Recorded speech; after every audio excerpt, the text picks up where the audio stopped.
Hello दोस्तों, welcome back to our channel Classmate. पिछले video में हमने द होम कमिंग चैप्टर की पूरी डिटेल्ड समरी देखी थी और आखिर में मैंने आपसे एमसीक्यू नंबर 7 से 10 के आंसर्स कमेंट करने को कहा था। तो सबसे पहले उन एमसीक्यूज के करेक्ट आंसर्स देख लेते हैं।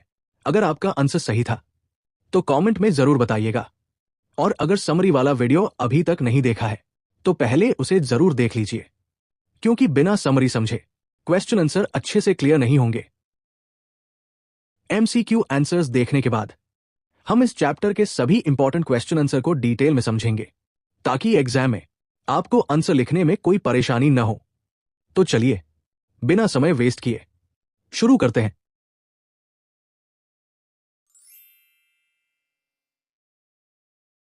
Question 7, Rabindranath Tagore won the Nobel prize for literature in the year. इस क्वेश्चन में पूछा गया है कि रविंद्रनाथ टैगोर को नोबेल प्राइज इन लिटरेचर किस वर्ष मिला था। ऑप्शंस: ए 1912, बी 1913, सी 1914, डी 1915। रविंद्रनाथ टैगोर को उनकी फेमस बुक गीतांजलि के लिए नोबेल प्राइज इन लिटरेचर मिला था, और वे नोबेल प्राइज जीतने वाले पहले नॉन यूरोपियन राइटर बने थे। इसलिए इस क्वेश्चन का करेक्ट आंसर होगा ऑप्शन बी 1913।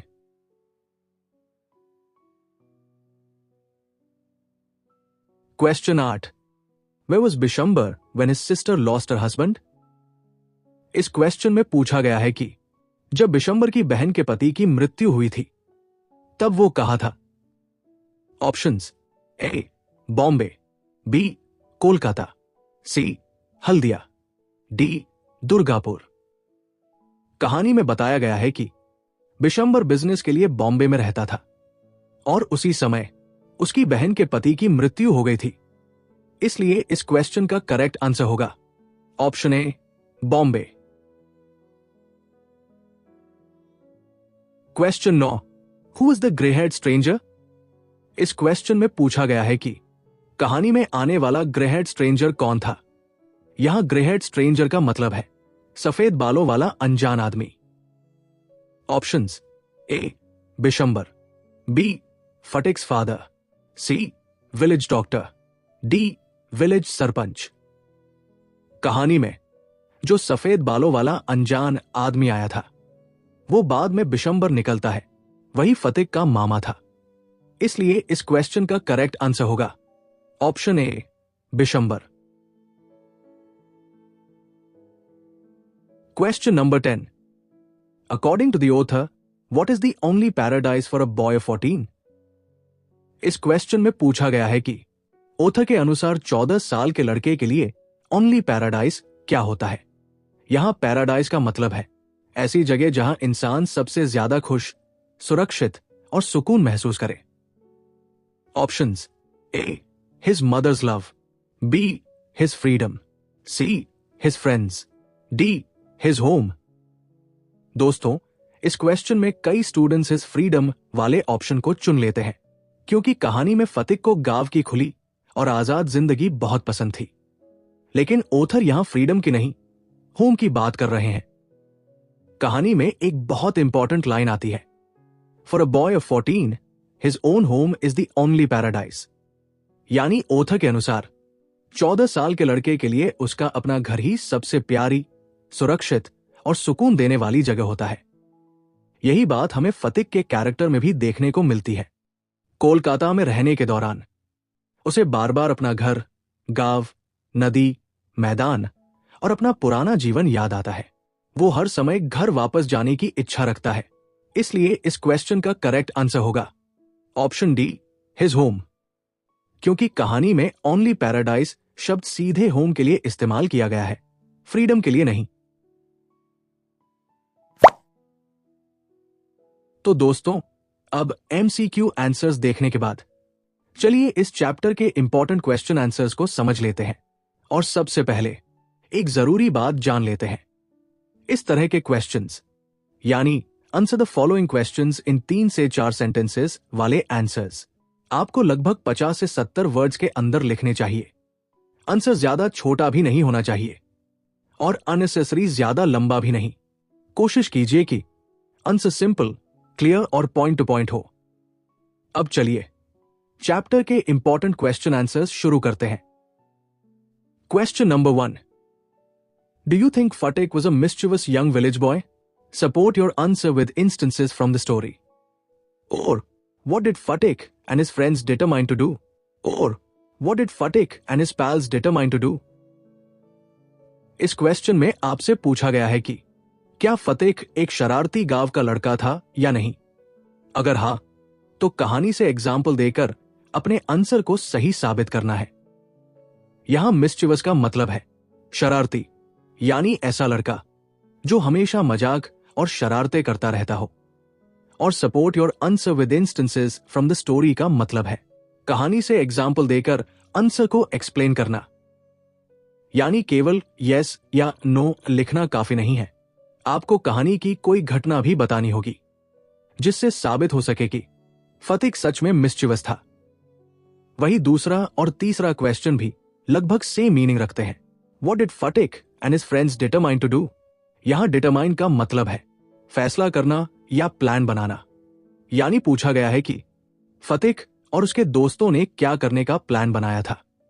इसका आंसर होगा कि वे नदी किनारे पड़े बड़े लकड़ी के लट्ठे को हटाकर उसके मालिक को परेशान करना चाहते थे। Answer, yes, Fatik was a mischievous young village boy and the leader of his friends. He always made new plans and pranks for fun. One day, he planned to roll a heavy log lying near the river in order to annoy its owner. Even when his younger brother Makhan sat on the log, Fatik ordered the boys to roll it to maintain his leadership. However, his mischief was not evil-hearted. It only showed his energetic and playful nature. इस answer में बताया गया है कि फतिक सच में एक मिस्chievous यानी शरारती गांव का लड़का था और वह अपने दोस्तों का लीडर भी था। वो हमेशा नई नई शरारतें और प्लान्स बनाता रहता था। आंसर में एग्जाम्पल के तौर पर लकड़ी के बड़े लट्ठे वाली घटना बताई गई है। एक दिन फतिक ने अपने दोस्तों के साथ मिलकर नदी किनारे पड़े बड़े लकड़ी के लट्ठे को हटाकर उसके मालिक को परेशान करने का प्लान बनाया। और जब उसका छोटा भाई माखन उस लट्ठे पर बैठ गया, तब भी फतिक ने अपनी लीडरशिप बनाए रखने के लिए लड़कों को लट्ठा घुमाने का ऑर्डर दिया। लेकिन आखिर में राइटर ये भी बताते हैं कि उसकी शरारतों में बुराई नहीं थी। यहां इविल हार्टेड का मतलब है बुरे दिल वाला, यानी फतिक अंदर से बुरा लड़का नहीं था, बल्कि केवल एनर्जेटिक, प्लेफुल और एडवेंचरस नेचर का था। Question 2. Why was Fatik a little frightened when the boys tumbled the log along with Makhan? इस क्वेश्चन में पूछा गया है कि जब लड़कों ने माखन के साथ लकड़ी के लट्ठे को घुमाया, तब फतिक थोड़ा डर क्यों गया था। यहां फ्राइटेंड का मतलब है डर जाना और टम्बल द लोग यानी लकड़ी के बड़े लट्ठे को घुमाना या लुढ़काना। Answer, Fatik grew frightened because he anticipated the severe domestic consequences of Makhan's fall. He knew Makhan would go home crying and distort the truth to their mother. Since his mother harbored a deep prejudice against Fatik, he realized he would be single-handedly blamed for the conflict. His fear was rooted in this predictable injustice of his household. इस answer में बताया गया है कि जब माखन लकड़ी के लट्ठे से गिर गया, तब फतिक डर गया था, क्योंकि उसे पहले से पता था कि माखन रोते हुए घर जाएगा और मां से शिकायत करेगा। यहां डिस्टोर्ट द ट्रूथ का मतलब है सच को बदलकर बताना, यानी फतिक को लगा कि माखन मां को पूरी बात सही तरीके से नहीं बताएगा। आगे आंसर में बताया गया है कि उसकी मां पहले से ही फतिक को गलत और शरारती मानती थी। यहां प्रेजुडिस का मतलब है पहले से बनी हुई गलत धारणा। इसलिए फतिक समझ गया था कि बिना पूरी बात सुने सारी गलती उसी पर डाल दी जाएगी।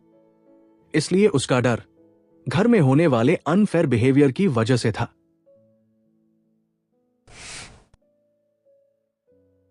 Question 3. Why do you think Fatik's mother readily agreed to her brother's proposal of taking Fatik with him? इस क्वेश्चन में पूछा गया है कि फतिक की मां ने उसे अपने भाई के साथ भेजने के प्रपोजल को तुरंत क्यों मान लिया?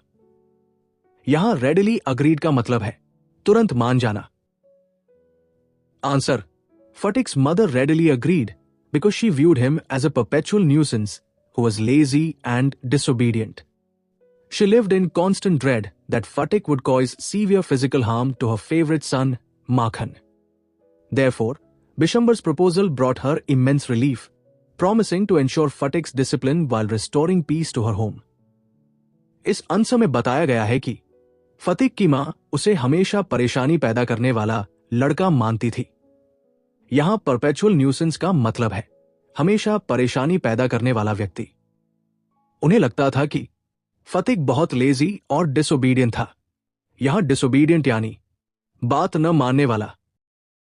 आगे आंसर में बताया गया है कि उसकी मां को हमेशा डर रहता था कि कहीं फतिक उसके छोटे भाई माखन को गंभीर नुकसान न पहुंचा दे, क्योंकि उनकी नजर में माखन अच्छा बच्चा था जबकि फतिक हमेशा गलत माना जाता था।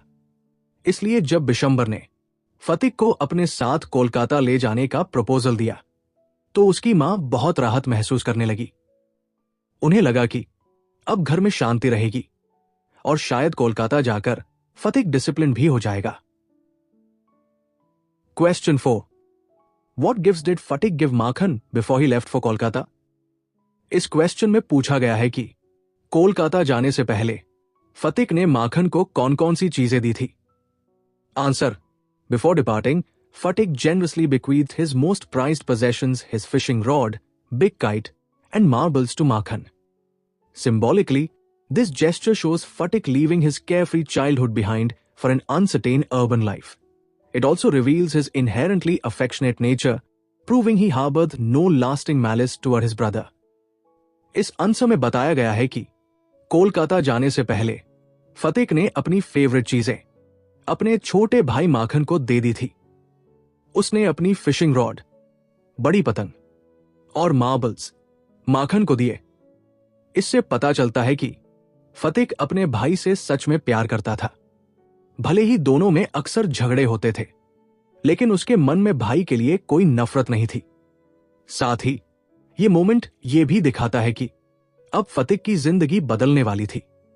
वो अपने बचपन की खुशियों को छोड़कर कोलकाता की नई जिंदगी की तरफ जा रहा था। तो दोस्तों, अब हम चैप्टर के दूसरे प्रकार के क्वेश्चन आंसर की तरफ बढ़ते हैं। ये राइट शॉर्ट नोट्स वाला सेक्शन है। एग्जाम में इस प्रकार के क्वेश्चंस बहुत इंपॉर्टेंट माने जाते हैं। यहां आपको सिर्फ 2-3 लाइन का डायरेक्ट आंसर नहीं लिखना होता, बल्कि दिए गए टॉपिक पर अपने विचार, कारण और कहानी के एग्जाम्पल्स की मदद से एक छोटा लेकिन कंप्लीट नोट लिखना होता है। आमतौर पर ऐसे आंसर्स 80 से 120 वर्ड्स के बीच लिखे जाते हैं। आंसर की शुरुआत डायरेक्ट पॉइंट से करें, फिर उसे स्टोरी के एग्जाम्पल से सपोर्ट करें और अंत में एक प्रॉपर कंक्लूजन दें। अगर आप इस फॉर्मेट में आंसर लिखते हैं तो एग्जाम में अच्छे मार्क्स मिलने की संभावना काफी बढ़ जाती है। तो चलिए अब इस सेक्शन के पहले क्वेश्चन को समझते हैं। Question 1, the author says that Fatik's mother had a prejudice against the boy. Do you agree? दोस्तों, इस क्वेश्चन में आपको यह बताना है कि क्या फतिक की मां के मन में उसके प्रति पहले से कोई पक्षपात था या नहीं। यानी क्या वे हर बार बिना पूरी सच्चाई जाने फतिक को ही गलत ठहरा देती थी और माखन का पक्ष लेती थी। आपको कहानी की घटनाओं के आधार पर अपने आंसर को जस्टिफाई करना है। तो चलिए अब इसका आंसर देखते हैं। Answer, yes, I agree that Fatik's mother harbored a deep-seated prejudice against him. She blindly viewed him as a perpetual nuisance, lazy, wild, and disobedient while favoring her younger son, Makhan, with unconditional trust. Whenever a conflict arose, she automatically blamed Fatik without investigating the truth, completely ignoring his emotional needs. Her bias is most clearly proven when she readily agrees to send him away to Calcutta, showcasing her relief to be rid of him.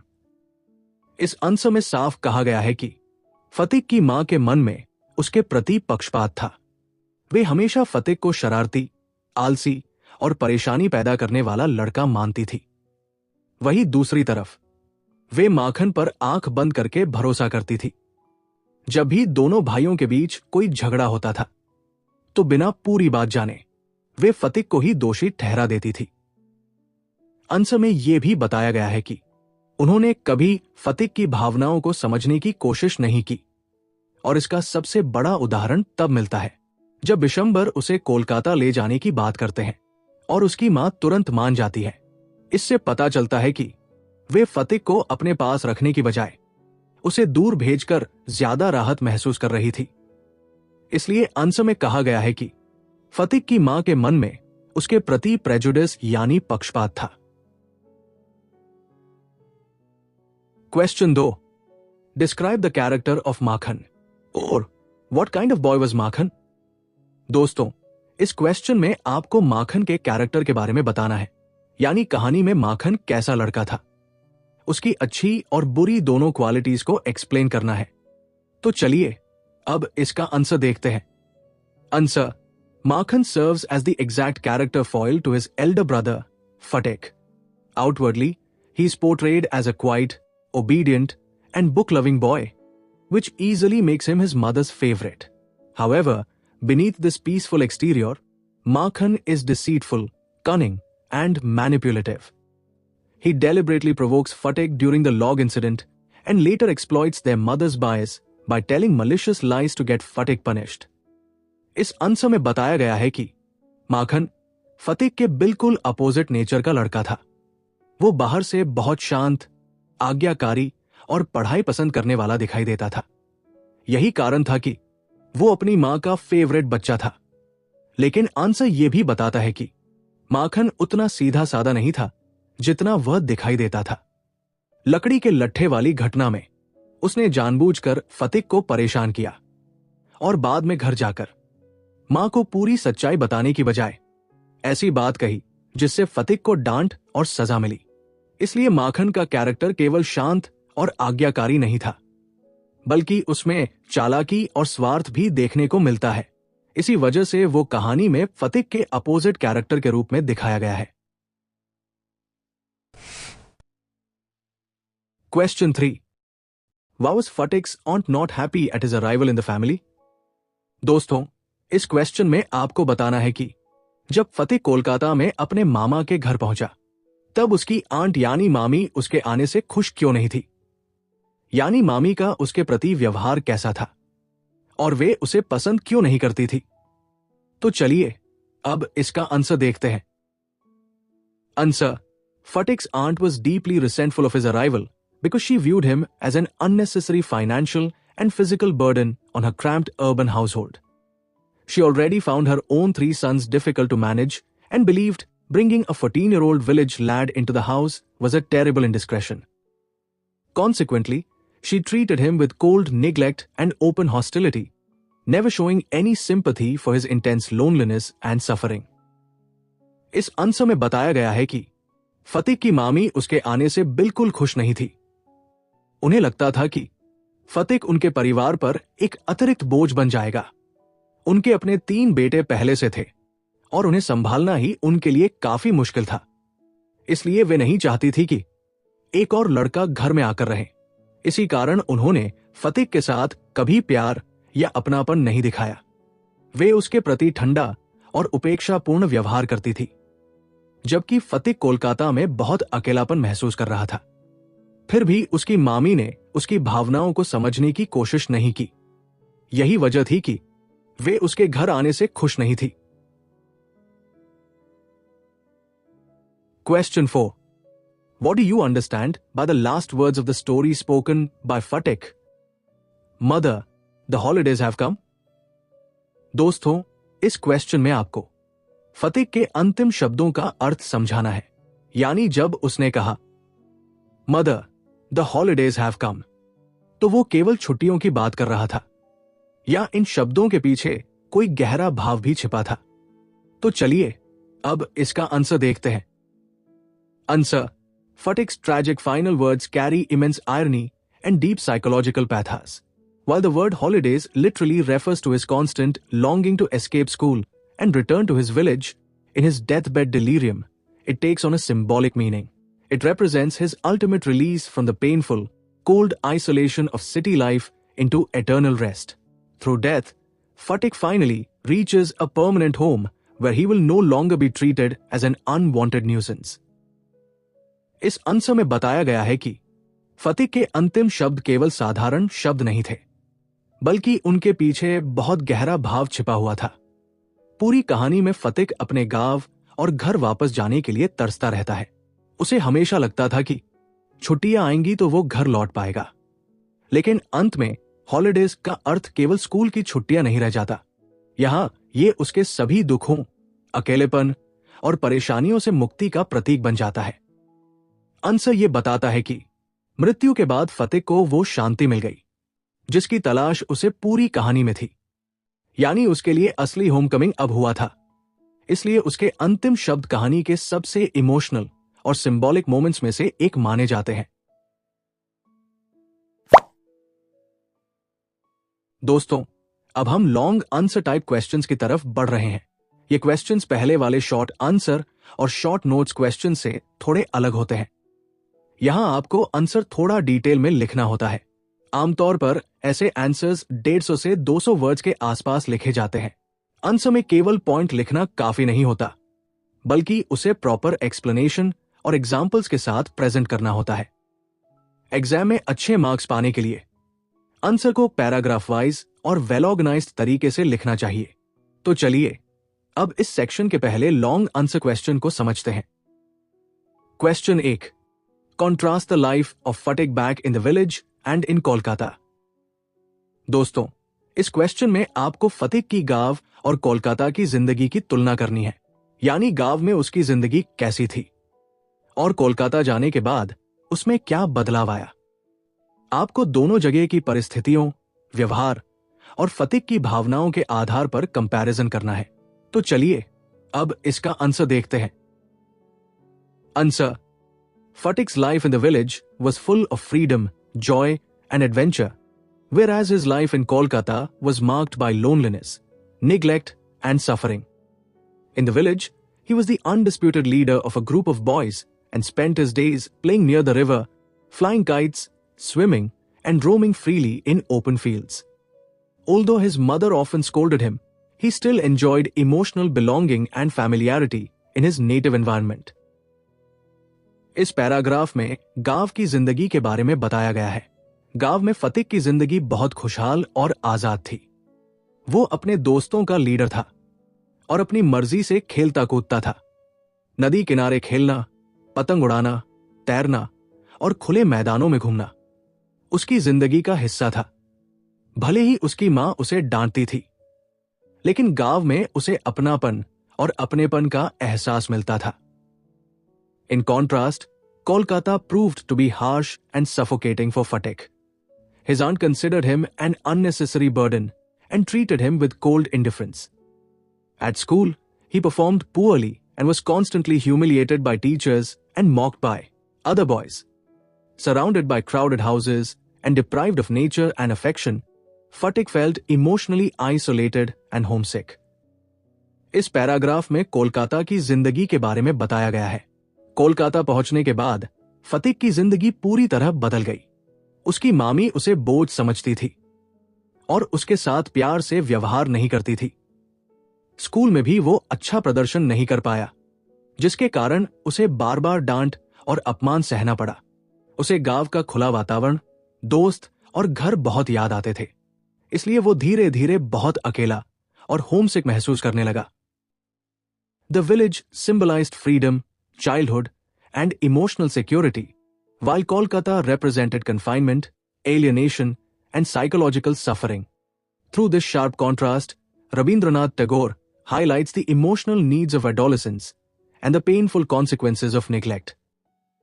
इस paragraph में writer ने कहानी का मुख्य संदेश बताया है। गांव फतिक के लिए आजादी, बचपन और इमोशनल सिक्योरिटी का प्रतीक था, जबकि कोलकाता उसके लिए अकेलेपन, बंधन और मानसिक पीड़ा का प्रतीक बन गया। रविंद्रनाथ टैगोर इस कॉन्ट्रास्ट के माध्यम से बताना चाहते हैं कि किशोरावस्था में बच्चों को केवल पढ़ाई और अनुशासन ही नहीं, बल्कि प्यार, समझ और इमोशनल सपोर्ट की भी जरूरत होती है। जब उन्हें ये नहीं मिलता तो उसके परिणाम बहुत दुखद हो सकते हैं। फतिक की दुखद कहानी इसी सच्चाई को हमारे सामने लाती है। Question 2. In this world of human affairs, there is no worse nuisance than a boy at the age of 14. Discuss. दोस्तों, इस क्वेश्चन में ऑथर की कही हुई एक इंपॉर्टेंट लाइन दी गई है। यहां ऑथर कहते हैं कि 14 साल की उम्र का लड़का दुनिया में सबसे बड़ी परेशानी जैसा माना जाता है। अब आपको यह बताना है कि ऑथर ने ऐसा क्यों कहा। क्या सच में 14 साल के लड़के परेशानी होते हैं, या फिर लोग उन्हें सही तरीके से समझ नहीं पाते? इस क्वेश्चन का आंसर देते समय आपको फतिक का एग्जाम्पल देना होगा, क्योंकि पूरी कहानी में फतिक एक 14 साल का लड़का है और उसके साथ जो व्यवहार हुआ उसी के माध्यम से ऑथर अपना मैसेज देना चाहते हैं। यानी आसान शब्दों में कहें तो इस क्वेश्चन में आपको बताना है कि फतिक की जिंदगी इस स्टेटमेंट को कैसे प्रूव करती है। तो चलिए अब इसका आंसर देखते हैं। Answer: in the Homecoming, Rabindranath Tagore presents adolescence as a difficult and misunderstood stage of life. According to the narrator, a 14-year-old boy is considered a nuisance because he is neither a small child deserving affection nor an adult worthy of responsibility. At this awkward age, boys often appear restless, emotional, self-conscious, and difficult to manage. इस paragraph में author adolescence यानी किशोरावस्था के बारे में बात करते हैं। उनके अनुसार 14 साल की उम्र जीवन का एक ऐसा दौर होता है जहां बच्चा न पूरी तरह छोटा रहता है और न ही पूरी तरह बड़ा बन पाता है। इसी वजह से लोग अक्सर उसे समझ नहीं पाते। कभी उसे बच्चा समझकर नजरअंदाज किया जाता है और कभी उससे बड़े लोगों जैसी समझदारी की उम्मीद की जाती है। इसलिए इस उम्र के बच्चे कई बार बेचैन, भावुक और उलझे हुए दिखाई देते हैं। फटिक perfectly represents this condition. His energetic and emotional nature is misunderstood by everyone around him. His mother considers him troublesome, his aunt treats him as a burden, and his teachers punish him harshly. Although he deeply longs for love, sympathy, and recognition, nobody truly understands his emotional struggles. This neglect gradually destroys his confidence and spirit. इस paragraph में बताया गया है कि फतिक इस स्थिति का सबसे अच्छा उदाहरण है।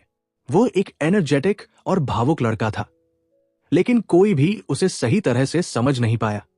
उसकी मां उसे परेशानी मानती थी, उसकी मामी उसे बोझ समझती थी और स्कूल में टीचर्स भी उसे बार बार सजा देते थे, जबकि अंदर से फतिक केवल प्यार, अपनापन और समझ चाहता था।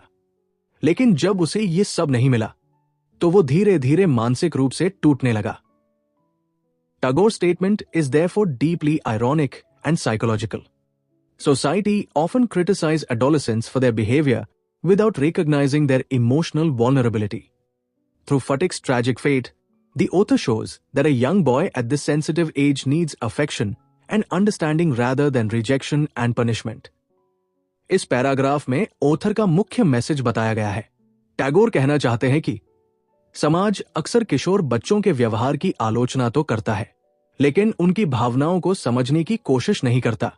लोग उनकी गलतियां देखते हैं, लेकिन उनके अकेलेपन और परेशानियों को नहीं देखते। फतिक की दुखद कहानी के माध्यम से ऑथर ये संदेश देते हैं कि इस नाजुक उम्र में बच्चों को डांट और सजा से ज्यादा प्यार, सहानुभूति और समझ की जरूरत होती है। अगर उन्हें ये नहीं मिलता तो उसके परिणाम बहुत दुखद हो सकते हैं। तो दोस्तों, आज के लिए बस इतना ही। उम्मीद करता हूं कि द होम कमिंग चैप्टर के ये इंपॉर्टेंट क्वेश्चन आंसर्स आपको अच्छे से समझ आ गए होंगे। अगर वीडियो हेल्पफुल लगी हो तो इसे लाइक जरूर कीजिए, और अगर आप चाहते हैं कि ऐसे ही आसान भाषा में बाकी चैप्टर्स के क्वेश्चन आंसर्स भी लेकर आओ तो चैनल को सब्सक्राइब करना बिल्कुल मत भूलिएगा। इस वीडियो के लिए एक छोटा सा टारगेट रखते हैं। जैसे ही इस वीडियो पर 100 लाइक्स पूरे हो जाएंगे, मैं इस चैप्टर के सभी इंपॉर्टेंट क्वेश्चन आंसर्स की पीडीएफ टेलीग्राम चैनल पर बिल्कुल फ्री में उपलब्ध करवा दूंगा। टेलीग्राम चैनल का लिंक आपको डिस्क्रिप्शन में मिल जाएगा, और जाने से पहले कमेंट करके जरूर बताइएगा इस चैप्टर का सबसे इमोशनल मोमेंट आपको कौन सा लगा और क्यों। मिलते हैं अगली वीडियो में एक और इंटरेस्टिंग चैप्टर के साथ। तब तक के लिए thank you so much for watching.